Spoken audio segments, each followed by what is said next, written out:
ഇവിടുത്തെ ഏതെങ്കിലും പൊത്ത വണ്ടികൾ കുറച്ചുണ്ടാക്കി കൊണ്ടോ പൊട്ടിക്കാം. ഹലോ പറയണ ശബരി, എന്തിനാ ഇവിടെ ഭയങ്കര ബഹളമൊക്കെ? എന്തിനാ നമ്മളെ മാമച്ചി ജയിച്ചതാ. നീ ഒരു കാര്യം നിന്റെ സ്കൂട്ടിയിൽ തോളയിട്ടുണ്ട്, നീ ഇങ്ങോട്ട് പോവാ. നമുക്ക് ചുമ്മാ പൊട്ടിച്ചോട്ട് ഒരു കാര്യം പൊട്ടിച്ചിട്ട് പോവാൻ വണ്ടിയിൽ പെട്ടെന്നോ. ഈ ഭൂമിക്ക് താഴെ എല്ലാ മാനത്തരങ്ങളും നമുക്ക് ചെയ്യണം. അത് മാത്രം അതിന്റെ വിട്ടോ. നിനക്കൊക്കെ എന്താ തലയ്ക്ക് സുഖമില്ലേ? ഇങ്ങോട്ട് വേറൊരുത്ത തല തീ കത്തിച്ച് ഓടുന്നു, ഇവിടുത്തെ മൂട്ടി പടം കെട്ടി ചാടുന്നു. ഇന്ന് ഇവിടെ പോകുന്ന എല്ലാമാരുടെ ചെവിയില് ഇതേ കേക്കാവൂ, ഇതേ കേക്കാവൂ. പ്രകടനത്തിന് ആള് വേണോന്നാ. ഒരു മിനിറ്റ് ഞാൻ ചോദിച്ചിട്ട് പറയാം. തീ കുളച്ച് ഇവിടെ ചാടാൻ പറ്റും? കൈ കൂടെ വണ്ടി കയറ്റി ഇറക്കാൻ അറ്റ്ലീസ്റ്റ് ഒരു അമ്മിക്കല്ലെടുത്തിട്ട് ഹെഡ് ചെയ്യാനെങ്കിലും. നിനക്കെന്താ വയ്യേ? സോറി കേട്ടോ, ആളില്ല. ഇതൊക്കെ ചെയ്യുമ്പോ നിങ്ങൾക്ക് എന്താണ് കിട്ടുന്നത്? എന്തിനു കിട്ടുമെന്നാ? വെള്ളം ഉൾപ്പെട്ട ആൾക്കാർ നമുക്ക് വെള്ളവും മുട്ടപ്പൊച്ചും വാങ്ങിച്ചു തരും. അത് മാത്രമല്ല എണ്ണ അടിച്ചു തരും. അപ്പൊ ഇതിനൊക്കെയാണ് ഈ വാണത്തരം കാണിക്കുന്നത്.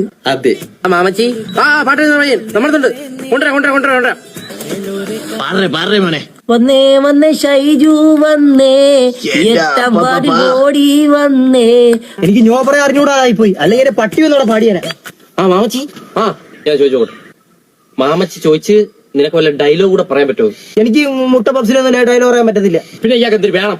മീറ്ററോൾ ഡ്രിങ്ക്സ് എപ്പോഴേ കിട്ടിയെന്ന് വിചാരിച്ചാൽ മതി. മാമച്ചി മേടിച്ചിരുവാ. കളിയാക്കിയവരെയും തള്ളിപ്പറഞ്ഞവരെയും താൻ തോന്നി എന്ന് വിളിച്ചവരെയും കൊണ്ട് കളിയാക്കിയ ചിറക്കൽ കാളിദാസൻ. ചിറക്കൽ കാളിദാസന് എന്റെ മാമച്ചിന്റെ പേരെന്താണ്? കടപ്പാക്കട ചെയ്യൂ.